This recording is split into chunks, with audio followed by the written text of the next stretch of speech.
অসম ৰাইফলছৰ অভিযানত নিহত 10 উগ্ৰপন্থী উদ্ধাৰ বৃহৎ পৰিমাণৰ অস্ত্ৰ-শস্ত্ৰ। নমস্কাৰ, অসম নিউজ এক্সপ্ৰেছলৈ আপোনালোকক স্বাগতম। এই মুহূৰ্তৰ মুখ্য সংবাদ। মণিপুৰৰ চান্দেল জিলাত অসম ৰাইফলছে এক সফল অভিযান চলাই 10জন উগ্ৰপন্থীক নিহত কৰিছে।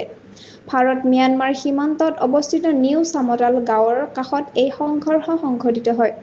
সেনাৰ ইষ্টাৰ্ণ কমাণ্ডে জনোৱা মতে, অভিযান চলাই থাকোঁতে সন্দেহযুক্ত উগ্ৰপন্থীয়ে প্ৰথম সৈন্যৰ ওপৰত গুলীচালনা কৰে। সেনাই ওলোটাই প্ৰত্যুত্তৰ দিয়ে আৰু ফলস্বৰূপে 10জন কেডাৰ নিহত হয়। ঘটনাস্থলীৰ পৰা উদ্ধাৰ কৰা হৈছে বৃহৎ পৰিমাণৰ মাৰণাস্ত্ৰ, বিস্ফোৰক সামগ্ৰী আৰু গোলা-বাৰুদ। অপাৰেচন এতিয়াও চলি আছে কিয়নো অঞ্চলটোত আৰু উগ্ৰপন্থীৰ আত্মগোপন কৰাৰ সম্ভাৱনা আছে বুলি সূত্ৰই জানিবলৈ দিয়ে।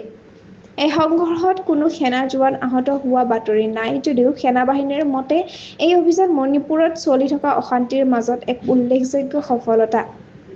এয়া আছিল আজিৰ মুখ্য সংবাদ। সংযুক্ত হৈ থাকক অসম নিউজ এক্সপ্ৰেছ চেনেলটোৰ লগত। চেনেলটো লাইক, কমেণ্ট, শ্বেয়াৰ, ছাবস্ক্ৰাইব কৰিবলৈ নাপাহৰিব। লগতে কাষতে থকা বেল আইকনটো দবাবলৈ নাপাহৰিব। ধন্যবাদ।